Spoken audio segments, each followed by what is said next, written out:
Hi everyone, back to Evermore YouTube channel. It's Chris back with my rant stroke thought of the day. A little bit of something different in amongst the international break. So the Premier League has stopped. The transfer window was closed. Newcastle United fans are left waiting to see our new players, certainly our new centre forwards, fit into our formation. And that's what this video is going to be about today. Two sides of it really, in terms of the new players that we brought, how we're looking, what the kind of shapes and options that Eddie Howe can deploy with the new players that he has in his arsenal, and how we're going to change maybe the way we play since the departure of a certain grumpy Swedish striker who's now got his wish and playing for Onslaught Red Revolution in Liverpool. So we'll get stuck right into that. Before we do, a little reminder, as we always say, if you're new to the channel, check us out the first time, hello, smash like and subscribe. Want to hang around a little bit longer, loads of stuff on the channel for you to watch. There's rants, there's opinions, very strong opinions normally by me. There's match previews, there's post-match live reactions to matches, transfer links galore, even though the window's shut now. Phew, thank you for a long time, because it was very, very stressful. But also videos like this where we talk about how we think the players could fit into the formation. So if you like that, subscribe. It's all free content. If you want to be a member, there is an option down there for you too. So let's get stuck in then, in terms of what we've got right now and what we haven't got. Well, we know we haven't got Alexander Isak anymore. He's gone. He's left the building. He's no longer a Newcastle United player. Did it hurt at the time? Yes, it did. Are we going to be worse off quality-wise for losing a world-class player? Probably, because he is a world-class player. There's no doubt about it. And we've become accustomed to playing with this lad for the past 3 years. His pace he terrifies defenders. You know, he pulls wide, he can drop deep, link up the play. There's a real good understanding, you know, with the players that we have in our squad, with Alexander Isak, with Jacob Murphy, with Bruno Guimaraes, Sandro Tonali, finding even the fullbacks as well, with the shape of Livramento and Hall, Anthony Gordon. So we've got to become accustomed to playing with different players, because we do have two new centre forwards, which kind of transform the whole way this Newcastle United team could line up post international break. And that for me is a chance for us to reset, restart, and look at kicking on and finally getting some wins on the board. You know, the first 3 games we've played quite well in parts, but we didn't have the cutting edge up front as a centre forward. If we did have either a Johan Wissa or a Nick Woltemade, we might have won those games, but we didn't. We had Alexander Isak, who didn't want to play for us because he wanted to play for Liverpool, and that's now where he's going to play. So we're going to look at some formations and shapes and talk about the players, talk about what they can bring to this Newcastle United squad. So this is the first lineup that we've gone for here. And it's the standard Eddie Howe tried and tested 4-3-3 with the defensive midfielder in the third of the midfield three. We've got Nick Pope in goal, because I think that is Eddie Howe's number one until he makes a massive rick, which hopefully won't be very soon, or he thinks it calls for it. I can't see Aaron Ramsdale getting into the team, but I do think that will come. And I do think that in time, Aaron Ramsdale could very well force his way to this team as the number one. But at the minute, I've given it to Nick Pope. Now, in my back four on this one, this is if Eddie Howe sticks to this. This is probably, spoiler alert, what he's going to do against Wolves, I'd imagine. But I've got Tino Livramento back in his comfortable position of right back. Now, he's been excellent at left back as Tino Livramento. Some people are saying he should be a left back and not a right back, but we've seen glimpses of Lewis Hall coming back from injury. Some of the cameos off the bench, certainly against Liverpool, he looked absolutely magnificent when he come on. And for me, I think the time has come for Lewis Hall to start games now. I think him and Tino Livramento could really be England's fullbacks for years to come. Love Kieran Trippier to bits. I think he's a fantastic player and a brilliant leader, but his legs are certainly starting to go. And I've noticed in the first 3 games, he looked a little bit tired at times. And with the Champions League coming, I think we could use Kieran Trippier's experience, a bit like that fine bottle of whiskey you break out when company comes. And I think that's how we should be used going forward. So this is the first option I think how we'll probably go with against Wolves. So we've got Tino Livramento on the right-hand side, Lewis Hall on the left, and that tried and tested, age-experienced, you know, savvy and gladiatorial back two and silky of Fabian Schär and Dan Burn, who have both started the season really well. Dan Burn's been imperious. He's been amazing in games. He really has, and rightly so. He's away with England as I record this video. And if he keeps playing the way he's playing, this season he'll go to the World Cup as well, much to the chagrin of a lot of people who like to knock Dan Burn, but he's been magnificent for Newcastle United. He really, really has. So that's the back two if Eddie keeps it the same. The midfield three, providing Joe Linton can get fit and stay fit, you've got Bruno Guimaraes, Sandro Tonali at the base of that in the 6, and then you've got Joe Linton as well. Now, we know what that midfield's all about. It's about guile, it's about steel, it's about silk. You know, in terms of Sandro Tonali is an incredible number 6, arguably one of the best in the world, alongside Rodri. I think the way he kind of commands that space in between the midfield and the back four. He tracks runners amazingly well. He's got an engine on him. He can run at pace. He can join the attack. He can score rakers. He can put in great tackles. He can thread the ball through eye of a needle. He's a fantastic footballer. Bruno Guimaraes is enjoying that newfound sense of freedom to join the attack and try and get in the edge of the box and score goals like he did with the header against Liverpool. I want to see more of that from Bruno Guimaraes. And I think in this formation, he can do that. And Joe Linton is just the beast, smashes into players, runs all day long, presses people relentlessly. He's like a shadow chasing them in the sunlight. He really, really is. But there's certain games where we have low blocking teams and Joe Linton maybe isn't the right choice to break them down. And I think with Jacob Ramsey, which we'll come on in a second, we have another option then, the dynamic as well, to do that. And then the front three, this is what I think Eddie will go with against Wolves, mainly because Johan Wissa has the Premier League experience, 19 goals last season. I'll talk about the strikers individually in a second, about what they can do and how they can change things.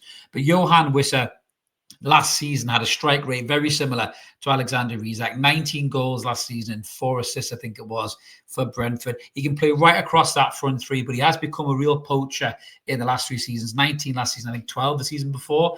And I think he would slot perfectly into this front three. Had Johan Wissa been a Newcastle player against Aston Villa, we'd have won that game. Against Liverpool, we may have won that game even as well. And against Leeds, we would have won that game too. So Newcastle would be looking in a much better league position than they are right now if Johan Wissa had come to Newcastle. Now, either side of him, you've got Elanga and Gordon. If Gordon is fit and available, which he won't be against Wolves, that'll be Harvey Barnes. But I'm just talking about this as a kind of tried and tested Eddie Howe formation. So that's probably the easiest formation that he would do to begin with. The other option is Nick Woltemade. Now, I've changed the goalkeeper and the centre-halves in this just to give a little bit of flexibility from the first slide. Obviously, you can interchange the players in that slide with Nick Woltemade instead of Johan Wissa and Jacob Ramsey instead of Joe Linton, depending on fitness, and Harvey Barnes, obviously, depending on Gordon's availability when he's not getting stupid red cards. But this is an alternative 4-3-3 shape. We have Aaron Ramsdale as the goalkeeper. Now, the difference between Aaron Ramsdale, obviously, he's younger than Nick Pope. He's a very agile goalkeeper. Makes some really good saves right down to the bottom corner with that agility that he has that Pope can sometimes be critical about. But more importantly, Aaron Ramsdale is brilliant with his feet. And the ability to be brilliant with your feet pushes your defence right up the pitch, and therefore your midfield up the pitch, and therefore your attack up the pitch. So we could move up possibly 10 to 15 yards further up the pitch if Aaron Ramsdale was the goalkeeper, because he's excellent with the ball at his feet, he's composed, he's relaxed, he can pick out passes out wide, and that could be a good option moving forward. And I think that's how we'll end the season, with Aaron Ramsdale as the number one. I do believe that. I've left Tino and Hall in as the fullback because I personally think they're the best option, no matter what set of players you play. Now, here's the centre-half change if and when this happens. And it may very well happen in the Champions League, depending on how things go in the Premier League. Certainly we'll come back and play Wolverhampton Wanderers. But Malik Chow came in from AC Milan, very young German defender, loads of Champions League experience, playing in Serie A as well with AC Milan. He's got pace. He's decent on the ball. He looked a bit shaky when he came off the bench against Liverpool, but that game was really intense. I ain't judging him on that one. I think he'll be a magnificent centre-half. I think he will force his way in this team and stay in this team towards the end of the season. And we know what we've got with Sven Botman. We've got a Rolls-Royce, but unfortunately, it's a Rolls-Royce that spends a lot of time in the garage. He does seem to pick up a lot of knocks. He is struggling to finish 90 minutes. I know he got substituted the other day, and I think it was more of a tactical thing than it was a fitness thing. But I think if Chow and Botman can get themselves fit and available, I do think at some point we will see them come in as the natural successors and centre-half pairing to Schär and Burn. But it's nice to have a bit of flexibility there. I'm not even counting Jamal Lascelles. For me personally, if he hadn't been injured, I think we would have sold him, and he would be doing a really good job for somebody else in the lower leagues, possibly even someone like Leeds in the Premier League or something like that. That's the kind of player I think Jamal Lascelles is right now. He's the next lot to go out, I think, in the shape of obviously Sean Longstaff and Matt Targett's out on loan now as well. Callum Wilson, Miggy that left. I think Lascelles fits that bracket for me. He come back and had a nice little resurgence when Botman was injured in our last Champions League campaign, but I'm not sure he can do it again. So I think at some point, Chow and Botman will come in with a nice blend of pace and composure and positional sense and the ability to play with the ball as well. They'll be an excellent centre-back pair, and I've got no doubt about that. The midfield three, we've got Bruno Guimaraes and Tonali for all the reasons I've just spoke about before. But Jacob Ramsey, the change of bringing Jacob Ramsey in that midfield three gives you dynamic running, gives you attacking ability, gives you ability to carry the ball into the box, the ability to pop up little pockets of space. We'll talk about Nick Woltemade in a minute, but Ramsey can go beyond the centre forward and get into the box and score goals, and that's going to give you options there. That's often a criticism I feel from Joe Linton, is that he doesn't do that well enough, or when he gets there, he's not clinical enough. I believe Jacob Ramsey will be that player. He has had injury problems with Aston Villa in the past. Hopefully he's over them now, but we can rely on Jacob Ramsey, hopefully being that player for us. A little bit like what Joe Willock used to be, but hasn't been that player for a long time because of injuries. I do think Jacob Ramsey could be that player going forward. And then it's an alternative front three there. We've got Jacob Murphy on the right-hand side, who was excellent. Little sync up there with Alexander Isak previously. There seemed to almost be on a telepathic link between two of them. It took time to get there, but Jacob Murphy was magnificent for Newcastle last season. Pace, running, work rate, goals, assists. He's added all that to his game. He's been a brilliant player for Newcastle. And Anthony Elanga has looked a little bit up and down in the first handful of games, so I wouldn't be surprised to see Jacob Murphy possibly come back into that team and maybe give Elanga a bit more time to settle. But they're two very different players, but they both offer amazing attributes on that right-hand side. And over on the left, Harvey Barnes. Harvey Barnes has started the season quite poorly, but the big difference for me between Gordon and Barnes is Gordon's got dynamic running, pace, little frightening defender, work rate. What Harvey Barnes has is the ability to finish it off, goals and assists. I honestly keep saying this all the time. I'll say it till I'm blue in the face. If Eddie Howe could have somehow morphed Harvey Barnes into an attacking midfielder, no disrespect to Jacob Ramsey, we wouldn't have to drop 40 million quid on Jacob Ramsey. If Harvey Barnes could be that number 8 that arrives on the edge of the box, he could have been a Frank Lampard, Steven Gerrard type player. He's that clinical in front of goal, and he has that good of a strike on him, but he's not that player who plays out wide. So we have to accept the fact that that's Harvey Barnes, and he can't do a job on the right, because had he been able to do a job on the right, we might say 55 million quid in Elanga, but he can't do it. He's a left winger, and that's how he wants to play, and that's where he wants to play. And he's always going to be vying for a position with Anthony Gordon because of that. So he is a good alternative, but he needs to have a run of games, Barnes, to get into his rhythm. Now, if Gordon's going to keep getting stupid red cards and getting suspended like he currently is, and will be when we come back to play Wolves, then Barnes will get his chance, but he has to take those chances. Last season, we saw the best of Harvey Barnes, that ability to cut inside, score those goals. He was magnificent when we battered Manchester United 4-1, and we need to see that again from Barnes. I hope the international break gives him a chance to reset, come back, and show us what he can do, because there is a player there, and hopefully Harvey Barnes can show us what he's made of. Now, Nick Woltemade, the unknown element in the room here. So, record signing from Stuttgart in the Bundesliga. What is he like as a player? Who is he? There's loads of superlatives and narratives around him and everything else as well, but he's not your kind of typical number 9, 6'6" striker, put it in a mixer or win a header and smash it in the back of the net type player. He's not like that. I've heard Zlatan comparisons in terms of his running style and the way he drops deep for the ball. There is a little bit of that, but there's a lot of the Berbatovs about it as well. When Spurs signed Berbatov, I don't think he was a massively clinical centre forward by Leverkusen at the time. He was more of a link-up centre forward, a little bit like Woltemade is. And I see similarities in the game. I also see a little bit of Dennis Bergkamp in him in terms of that ability to drop deep, get the ball at his feet, run with it. Doesn't even look at the ball. He's always got his head up looking for an option. And what I think Nick Woltemade could do in this formation is drop deep into that kind of pocket there in between the edge of the box and the midfield circle. Take the ball in, hold it, use his strength to hold the defenders off, while outside of him, you've got Harvey Barnes making dynamic runs, Jacob Murphy making dynamic runs, swap them out for Elanga and Gordon on the other side. You've got the overlap from Tino and Hall as well. Nick Woltemade has the ability and the vision to hold that ball or take it on the spin and slip one of them in, make his run back to the edge of the box or right into the centre circle, try and get himself on the end of it as well. He got 12 goals last season in the Bundesliga and 2 assists. I think it was 28 games. So he has the ability to score goals, but his biggest strength is probably his link-up play and his ability to run with the ball at his feet. Very, very good finisher when he gets in those opportunities. Now, it depends to see what Howe is going to do with him. If Howe plays Woltemade like this through the middle as a main centre forward and a main focal point of the team, he will be an excellent player there. Very different heat map, as we'll see in a second, to Alexander Isak. We're going to finish off on the formation changes first, and then we'll go into the difference in centre forwards and what they can bring to the situation as well. Because I do think actually that Wissa and Woltemade could be an excellent front two, which we'll come on to in the next slide for the next formations there. But I'm very excited about having the option of either Wissa or Woltemade through the middle. Both very different players and can bring you very, very different things. Now, this is the formation that I'm very excited about, a 4-2-3-1, a very different formation for Eddie Howe and Jason Tindall to try, not the tried and tested 4-3-3 with the number 6. This, I think, could easily be adaptable in this Newcastle United setup with the flexibility of these two strikers coming in. Yes, we've lost Alexander Isak, and he's fucking mint. I'm not going to sit there and say he's not, right? He's a brilliant centre forward. He'll get shitloads of goals for Liverpool. There's no doubt about it. Once Florian Wirtz decides to look up and pass the ball, which didn't do with Woltemade for Germany the other day, but he is an excellent footballer, Alexander Isak, and we will miss that threat. But I do think this formation gets the best out of every single player that's in it. I'm going to explain why in a second. So I've stuck with Nick Pope in goal on this one because I think Howe will stick with Pope, but you could easily swap him out for Ramsdale for me in this one because I think that gives you even more of a dynamic. A sweeper keeper, someone who's good with his feet as well. I would probably want to see Ramsdale in there long term, but I'll leave Pope in for now. Tino and Hall out wide for all the reasons that we've said. Tino's pace, running energy, defensive capabilities, ability to carry the ball. Hall is excellent. With the ball at his feet, his kind of delivery has improved a lot as well. And if you've got someone like Woltemade who can pull out to the edge of the box, which will come to him in the middle, this could be an excellent formation for our two young fullbacks as well. Those centre-back pairing, as I've just said, pace and guile and positional sense, a bit of silk, a bit of steel in there, very, very good.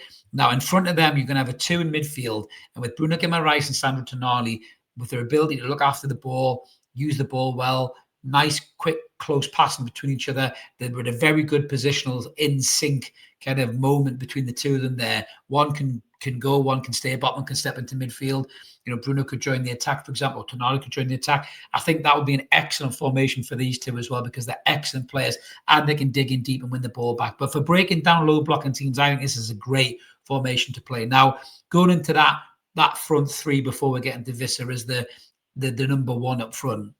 With Elanga and Gordon's pace either side, they can join that attack. They can turn that attack into a front two. They can turn it into a front three. You know, they've got the ability to pull out wide. With Nick Woltemade sitting in that kind of number 10 position, that almost like Dennis Bergkamp role, which he's got the ability to do. There's no doubt about it. He's got the football intelligence. He's got the touch. He's got the ability to find passes as well. He's done that for Stuttgart. He's done that for the German under-23s as well. He only had his third cap the other night, so don't judge him on that appearance that you saw against Slovakia because he's an excellent footballer, and I think he can play in that number 10 role. He gives you options as a player.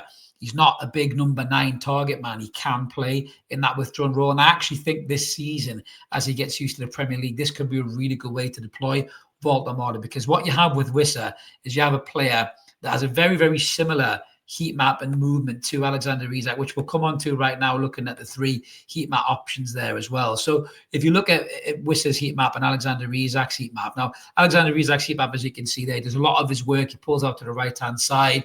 You know, he's obviously done a lot of work in and around the box as well, dropping out into that gap between the edge of the box and then the midfield D as well, picking the ball up, linking up play, spinning, getting in behind.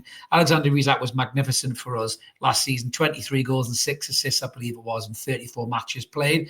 An absolutely brilliant centre forward with the pace, the running, the ability to get the ball at his feet and shift it left to right. He's an excellent footballer for that. Wissa's maybe a little bit different to him in terms of his ability to do that, but Wissa's a very, very good footballer. There's no doubt about it in my mind whatsoever. He can do a lot of similar things Alexander Isak can do. You can see in the heat map there, it's a little bit more central for Wissa. Certainly last season, that's where he got so many goals. But he does have the ability to pull wide as well. He can drop deep into those pockets of space, as you can see. He can link up the play well. He can get the ball under his feet. He's very strong. I think there's a couple of clips of him against us last season when he was shoving off Dan Burn and Fabian Schär to get a shot off into the box and scored a couple of goals as well. I think it was against us as well. Certainly scored and got an assist against us down at Brentford. He's an excellent footballer for that. Just seen him score a goal at national duty for Congo. Lovely little bit of run on the shoulder of the defender and a beautiful finish just tucked away in the bottom corner. And he'll be dying to show Newcastle United fans what he can do when he gets back. The number 9 shirt, he knows what comes with that. And I think this lad will be brilliant for Newcastle United. It also takes the pressure off Nick Woltemade to come in and lead the line and be the focal point. It's not like what Manchester United done with Benjamin Šeško. He is the focal point. A lot of Man United fans may get a little bit upset, a little bit impatient with him if he doesn't hit the ground running, which he hasn't done in the first handful of games. With Nick Woltemade, Johan Wissa can take that pressure off him. If we are playing with one central forward in a front 3, it doesn't have to be Woltemade. It can be Wissa, then you can change them around. But I think the ability to play them as a 2, as I said there, you could actually get the best out of Wissa as well with Woltemade in behind him, finding those little passes down the channels for Wissa to run onto and score goals. The movement heat map there is very, very similar to Alexander Isak. And as I said, if you look last season, I think Wissa got 19 goals and I think it was 4 assists is what he got in the end there. I'm just double checking my statistics grid here as we are looking through. Yes, he did. He got 19 goals and 4 assists is what he got in his heat map there. So a very, very capable deputy for what Alexander Isak can give you. Now, this is Nick Woltemade's heat map. You can spot a very different pattern of play there from Wissa and Alexander Isak. Now, what Nick Woltemade does, you can see there is a big red blob there in the middle of the box where he has been in the box, to get on the end of things. He did get 12 goals in 28 appearances there. He started 17 games. So if you look at it that way, that's a pretty good stat, 12 goals from 17 starts.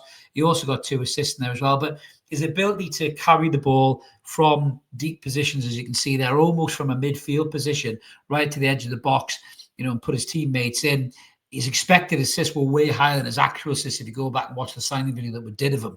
He's a phenomenal footballer for bringing others into play. And I think that's only going to benefit the players around him. I think what we might see is rather than 23 goals from Nick Woltemade, we might actually see more goals from Anthony Gordon, possibly Anthony Gordon getting 12 to 14 goals, Harvey Barnes getting 12 to 14 goals, Bruno Guimaraes maybe even getting double figures, and Tonali getting double figures, Joe Linton might get near double figures, Jacob Ramsey, he will bring those players into the game because with his ability to drop deep and get the ball at his feet, his strength to hold off defenders, to spin in behind while those other players make that run beyond them into the box to finish a chance, I think will be a pattern of Newcastle's new play with these new players. And that's why I think he could do an amazing job in that Dennis Bergkamp style role behind Johan Wissa up front. I think that could really be a threat for us against other teams, especially those low blocking teams that just sit in and bank in. It gives us another way to carve a position and carve a hole, which I was disappointed that we didn't get an attacking midfielder that could do this type of thing. But I honestly think Nick Woltemade could almost be a hybrid between a centre forward and a centre attacking midfielder.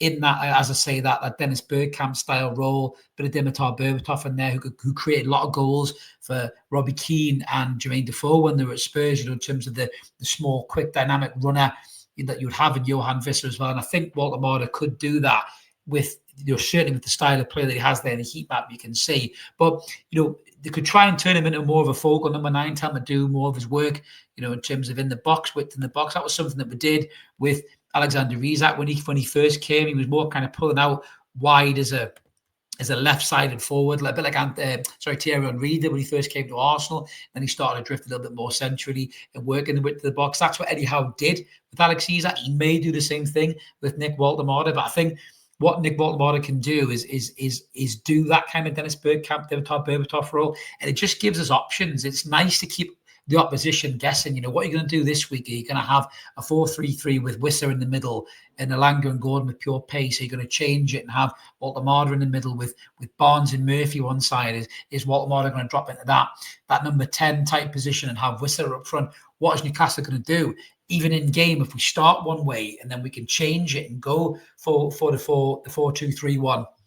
And try and find that goal, try and find that winning goal, or try and find that equaliser, in Champions League games or later on in cup competitions. It's nice to have options with these players and with these different styles of play that are there. We became so accustomed to playing with Alexander Isak. There was no alternative when he was injured. He was injured a few times. He struggles to finish 90-minute games. And then when we lost Callum Wilson's availability, we were struggling there. I still go back and say it.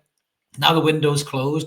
Are you going to miss the third best centre forward in the world? Of course you are, because he's the third best centre forward in the world. But in terms of the goals and the availability to bring goals and the ability to bring goals to this side, I think with Nick Woltemade and Johan Wissa, I really think between those two players, you could be looking at 30 goals for Newcastle United this season. I really do believe that in terms of what they'll be able to do. But I think with Woltemade, I think he'll create more goals for his teammates as well. So the entirety of the goals from Newcastle United could increase exponentially because of the ability of the players that we've signed.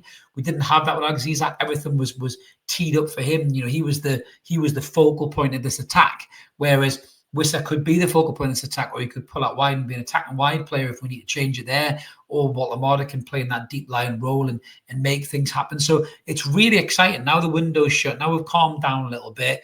The stress can disappear. We can look at the players that we have got, about the players that we don't have anymore, and we can start thinking about how different Newcastle United will play or could play when they come back. We've got everything to play for. The Premier League has only just begun.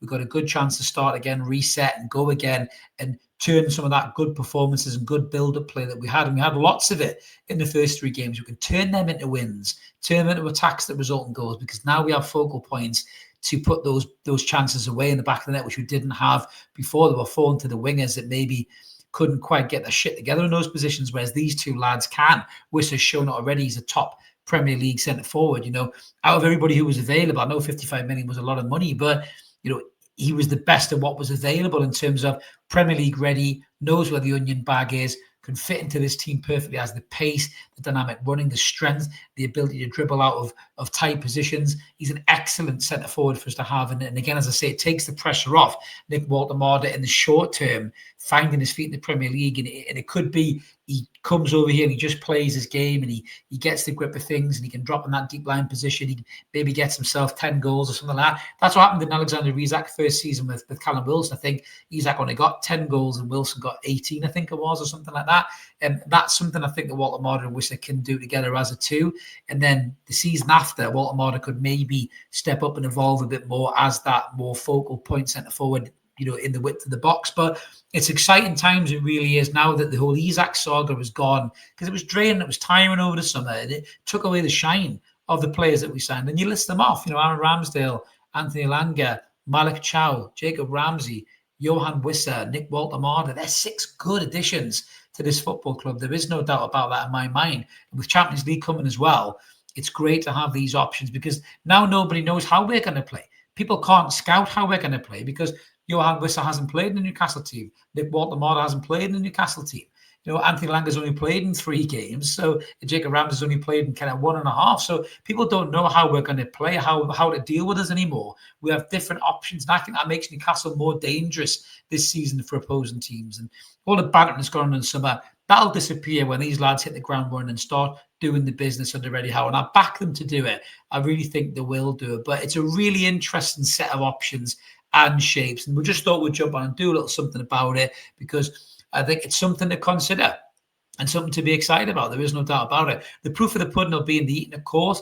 These lads have got a big responsibility to replace the goals Alexander Isak brought us, that enabled us to win the Carabao Cup, that enabled us to get in the Champions League, 2 times in the last 3 years. Alexander Isak was a huge part of that. But so was Eddie Howe and Jason Tindall. They helped develop Alexander Isak from that striker who pulled out to the left and occasionally got into the box and got himself a few goals, but not loads of goals. They helped mould him into the 3rd best centre forward in the world that Liverpool have just paid 130 million quid for in total.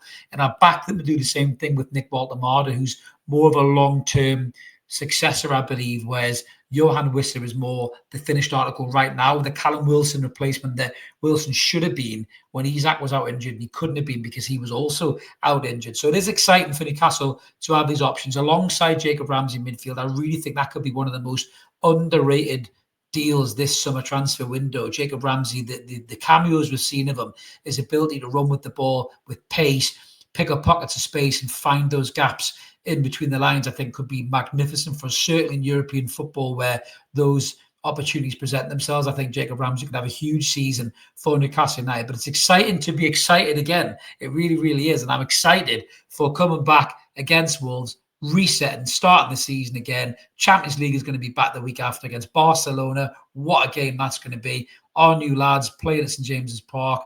Two games on the spin there, Wolves and Barcelona. Real exciting times ahead, guys. But let us know what you think in the comments below about these new players, about the shapes and formation options we gave there. Which one would you play and why would you play it? Let us know in the comments. And what do you think about the centre forward position? Do you think Wissa is pretty much an easy stick in because he's Premier League proven and he'll just slot straight in? Or do you think Nick Woltemade will get more of a chance because he's had maybe a bit more of a pre-season than Wissa? We always like to hear from you. Like and subscribe. Keep it ever more. Thanks for watching. Premier League is back next week and we'll be back with previews and post-match analysis. You know what to do. Smash the button and the notification bell so you never miss a video. Have a belter. We'll see you later.